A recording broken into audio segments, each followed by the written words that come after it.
नमस्कार। बहुत स्वागत है आप सभी दर्शकों का कुंभ राशि के लिए सूर्य राशि परिवर्तन के इस वीडियो में। सूर्यदेव का नीच भंग राजयोग 17 अक्टूबर से 16 नवंबर 2024। जी हाँ, ग्रहों के राजाधिराज भगवान भुवन भास्कर सूर्यदेव 17 अक्टूबर को अपने मित्र बुध की राशि कन्या राशि को छोड़कर अपनी नीच की राशि तुला राशि में गोचर करेंगे और 16 नवंबर तक तुला राशि में ही रहेंगे। पूरे एक वर्ष में एक माह ऐसा होता है जब सूर्यदेव अपनी नीच की राशि में गोचर करते हैं।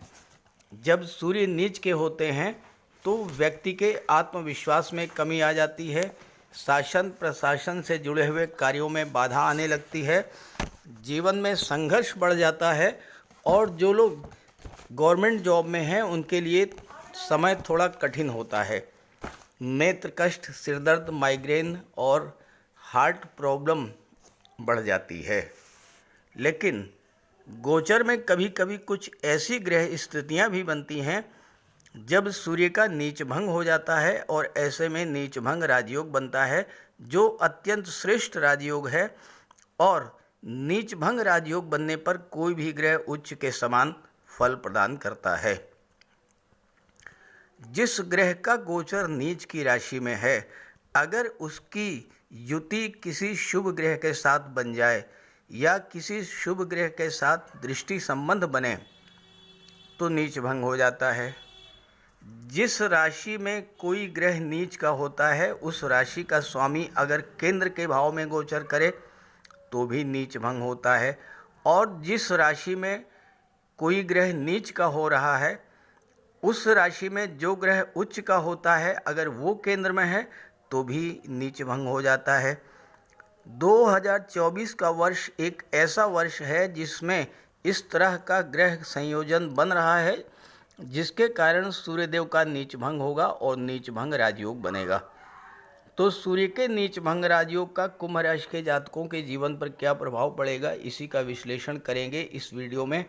और वीडियो के अंत में मैं आपको ये भी बताऊंगा कि किस तरह से आप सूर्यदेव के नीच भंग राजयोग का ज़्यादा से ज़्यादा लाभ ले सकते हैं। तो ये है कुंभ राशि के जातकों की कुंडली।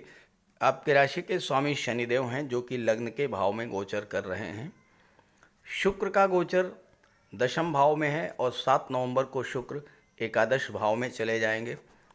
सूर्य सप्तम भाग्य भाव में बुध के साथ गोचर कर रहे हैं। 28 नवंबर तक बुध भाग्य भाव में रहेंगे, इसके बाद दशम में चले जाएंगे। अब जैसा मैंने बताया कि अगर जो ग्रह नीच का हो रहा है उसके साथ किसी शुभ ग्रह की युति बन जाए तो नीच भंग हो जाता है। अब देखिए 28 अक्टूबर तक सूर्य और बुध एक साथ रहेंगे तो सूर्य का नीच भंग होगा, नीच भंग राजयोग बनेगा। दूसरा, सूर्य तुला राशि में नीच के हो रहे हैं। तुला राशि के स्वामी शुक्र हैं जो कि केंद्र के भाव में 7 नवंबर तक रहेंगे, दशम भाव में। तो 7 नवंबर तक शुक्र के कारण नीच भंग होगा और नीच भंग राजयोग बनेगा। और इसके अलावा तुला राशि में सूर्य नीच के हो रहे हैं और तुला राशि में शनिदेव उच्च के होते हैं और शनिदेव का भी गोचर केंद्र के भाव में है और पूरे माह केंद्र के भाव में ही रहेंगे सूर्यदेव 17 अक्टूबर से 16 नवंबर तक। तो सूर्य के नीचभंग राजयोग बुध के कारण, शुक्र के कारण और शनि के प्रभाव से ट्रिपल नीचभंग राजयोग बनेगा और आपके लिए जबरदस्त फल देने वाले होंगे सूर्य इस समय। तो आइए इसके प्रभाव को समझते हैं।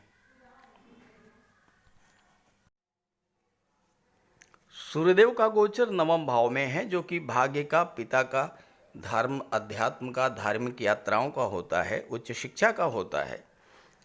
सूर्य यहाँ पर नीच भंग राजयोग बना रहे हैं तो सूर्य अपने तेज और प्रकाश से नवम भाव को प्रकाशित करेंगे, भाग्य को जागृत करेंगे, भाग्य को चमका देंगे।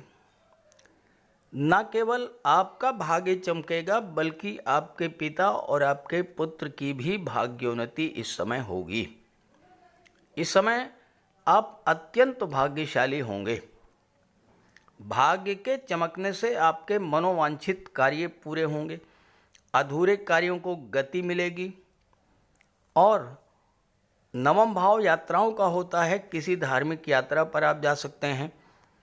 अगर आप जॉब में हैं तो आपका ट्रांसफ़र हो सकता है, और चूंकि राजयोग बना रहे हैं नवम भाव में सूर्यदेव, तो कि आपका ट्रांसफ़र आपको मनचाही जगह पर हो सकता है। सूर्य आपके मान सम्मान में वृद्धि करेंगे, यात्राओं से लाभ मिलेगा, परिवार से आपका लगाव बढ़ेगा, और पिता के स्वास्थ्य का आपको जरूर ध्यान रखना पड़ेगा। सूर्य आपके अंदर अद्भुत नेतृत्व क्षमता डेवलप करेंगे। अगर आप राजनीति में हैं या किसी मल्टीनेशनल कंपनी में प्राइवेट सेक्टर में काम कर रहे हैं, आप लोगों का नेतृत्व करेंगे। यहाँ एक बात समझनी है कि सूर्य आपको धन तो बहुत देंगे, लेकिन उसका उपयोग आप अपने लिए नहीं कर पाएंगे। आप अपने परिवार पर, मित्रों पर, समाज पर, धार्मिक कार्यों पर धन खर्च करेंगे। इससे आपको मानसिक संतुष्टि मिलेगी, आपका मन प्रसन्न रहेगा। आप स्वयं उच्च शिक्षा के लिए विदेश जा सकते हैं, या आपकी संतान उच्च शिक्षा के लिए विदेश जा सकती है, या किसी अच्छे इंस्टीट्यूट में उसका एडमिशन भी इस समय हो सकता है। सूर्यदेव सप्तम के स्वामी होकर के नवम में गोचर कर रहे हैं, यानी सप्तम भाव की चीज़ों से आपकी भाग्योन्नति होगी, आपका भाग्योदय होगा। अब सप्तम भाव आपके विवाह का है। ये समय आपके विवाह के लिए अत्यंत अनुकूल है। विवाह के पश्चात आपकी भाग्योन्नति होगी। आपके जीवन साथी के माध्यम से आपकी भाग्योन्नति होगी। सूर्यदेव सप्तम भाव में हर दृष्टि से बहुत अच्छा फल देते हैं। केवल दाम्पत्य सुखों में थोड़ी परेशानी आती है, थोड़ी कमी आती है। हालांकि दाम्पत्य जीवन में भी समस्याएं नहीं आएंगी अगर आप अपने अहंकार और ईगो पर नियंत्रण कर लें, क्योंकि सूर्य आपको जिद्दी बना देंगे। आप अपनी बात अपने जीवन साथी पर थोपने का प्रयास करेंगे और इससे समस्या डेवलप करेगी। जीवन साथी का स्वास्थ्य भी खराब हो सकता है। जोड़ों का दर्द या माइग्रेन, सिरदर्द की समस्या बढ़ सकती है। लेकिन अगर आपका जीवन साथी जॉब में है तो विशेष सफलता आपको मिलेगी। जीवन साथी से कुछ दिनों के लिए दूरी भी बन सकती है। और ध्यान रखें कि इस गोचर काल में, इस एक महीने में आप जीवन साथी से संबंध बना करके रखें, क्योंकि जीवन साथी के द्वारा ही आपकी भाग्योन्नति होगी। जीवन साथी के भाग्य से ही आपकी भाग्योन्नति होगी। मैं ही सब कुछ हूँ, मैं जो सोचता हूँ, मैं जो करता हूँ वही सही है। इस भावना को छोड़कर अगर आप अपने जीवन साथी को सम्मान देंगे, उसकी बात सुनेंगे, उसकी भावनाओं को समझेंगे, तो कोई समस्या नहीं होगी और आपकी भाग्योन्नति होगी। और ऐसे ही बिजनेस में भी धन से ज़्यादा संबंधों को महत्व देना होगा। सप्तम भाव दशम का दशम होने के नाते आपके कैरियर को भी शो करता है, तो आपके कैरियर के लिए भी बेहतर रहेगा, भाग्य का साथ मिलेगा। ज़बरदस्त कैरियर ग्रोथ और बिजनेस ग्रोथ इस समय देखने को मिलेगी। नवम भाव में गोचर करते हुए सूर्य की दृष्टि कुंडली के तीसरे भाव पर पड़ेगी। कुंडली का तीसरा भाव जो होता है ये आपके पराक्रम पुरुषार्थ का होता है। कुंडली का तीसरा भाव भाई बहनों का होता है, छोटी यात्राओं का होता है, आपकी कम्युनिकेशन पावर का होता है। सूर्य राजा हैं और बुध के साथ हैं, बुध की भी दृष्टि पड़ रही है। सूर्य में बल, तेज, ऊर्जा और प्रकाश है, जबकि बुध बुद्धि, स्किल और कौशल के कारक हैं। तो यहाँ पर सूर्य आपके पराक्रम पुरुषार्थ में तो वृद्धि करेंगे ही, आपको विलक्षण बुद्धि का स्वामी बना देंगे। आपकी निर्णय क्षमता अत्यंत तीव्र होगी और इस गोचर काल में आप जो भी फैसले लेंगे वो बिल्कुल सही होंगे। तीसरा भाव कम्युनिकेशन का होता है, संवाद क्षमता का होता है। बुध वाणी के और संवाद क्षमता के कारक होते हैं। सूर्य आपकी कम्युनिकेशन पावर को बहुत स्ट्रॉन्ग कर देंगे। मित्रों भाइयों के साथ आपका जो कम्युनिकेशन गैप था वो दूर होगा। आप अपनी बात खुलकर रखेंगे, अच्छे से रखेंगे, लोग आपकी वाणी से प्रभावित होंगे और आपकी बात मानेंगे। छात्रों के लिए भी ये समय बहुत अच्छा रहेगा क्योंकि बुध पंचम के स्वामी होकर सूर्य के साथ बुधादित्य राजयोग बना रहे हैं। तो जो छात्र कॉम्पिटिटिव एग्जाम्स की तैयारी कर रहे हैं, सूर्यदेव उनके पराक्रम पुरुषार्थ में वृद्धि करेंगे, नई ऊर्जा का संचार करेंगे, नए उत्साह का संचार करेंगे और भाग्य भी साथ देगा तो फिर सफलता मिलेगी। बुधादित्य योग के प्रभाव से आपको किसी मल्टीनेशनल कंपनी या विदेशी कंपनी में आईटी सेक्टर, कम्युनिकेशन या मैनेजमेंट के क्षेत्र में जॉब मिल सकती है या शासन प्रशासन में भी उच्च पद आपको मिल सकता है। आपके लग्न के स्वामी शनि हैं जो कि सूर्य से नवम पंचम का योग बना रहे हैं। सूर्य से काउंट कीजिए 1 2 3 4 5। सूर्य से पंचम पर हैं शनि और शनि से नवम पर हैं सूर्य।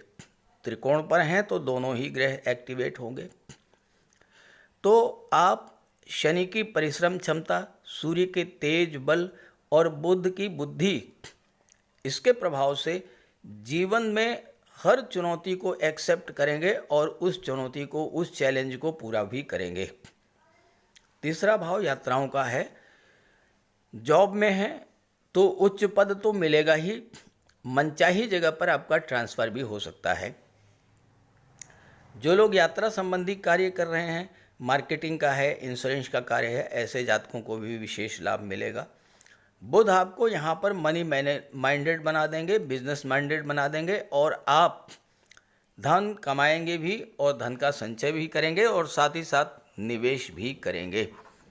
क्योंकि बुध पंचम के स्वामी होकर के भाग्य के भाव में बैठे हैं, तो जो लोग लॉटरी, शेयर सट्टा से जुड़े हुए हैं, खास करके जो लोग stock market, share market, commodity market से जुड़े हुए हैं, उनको भी इस समय ज़बरदस्त लाभ मिलेगा। खास करके 7 नवंबर के बाद शुक्र जब लाभ के भाव में आ जाएंगे तो विशेष लाभ मिलेगा। अब यहाँ पर आपको एक छोटा सा उपाय मैं बता दे रहा हूँ, अगर आप वो कर लेंगे तो आपके लिए सूर्य का गोचर ज़बरदस्त लाभ लेकर के आएगा। भले ही सूर्य आपकी कुंडली में कमज़ोर हों, लेकिन अगर आप उपाय करेंगे तो सूर्य को बल मिलेगा और उसका पूरा लाभ मिलेगा। देखिए, आप प्रातःकाल सूर्योदय से 1 घंटे के भीतर सूर्यदेव को अर्घ्य दीजिए। इसके बाद एक लाल रंग के आसन पर बैठिए और एक तांबे के गिलास में जल भर के रख लीजिए। गायत्री मंत्र का पाठ कीजिए, 1 माला 2 माला जितना आप कर सकते हो, और उसके बाद उस जल को ग्रहण कर लीजिए। देखिए, आपको ज़बरदस्त लाभ मिलेगा। दूसरा, सूर्य पिता के कारक होते हैं। पिता का सम्मान कीजिए, भूल करके भी पिता का अपमान मत कीजिएगा। पिता के स्वास्थ्य का विशेष ध्यान रखिएगा। सूर्य गवर्नमेंट को शो करते हैं। सरकारी अधिकारी, सरकारी कर्मचारियों से आप संबंध बहुत मधुर बना करके रखिएगा। देखिए आपको कितना बड़ा लाभ मिलता है। तो इस गोचर का लाभ उठाइए और ये वीडियो, ये जानकारी अपने साथियों, मित्रों को भी शेयर कीजिए। नमस्कार।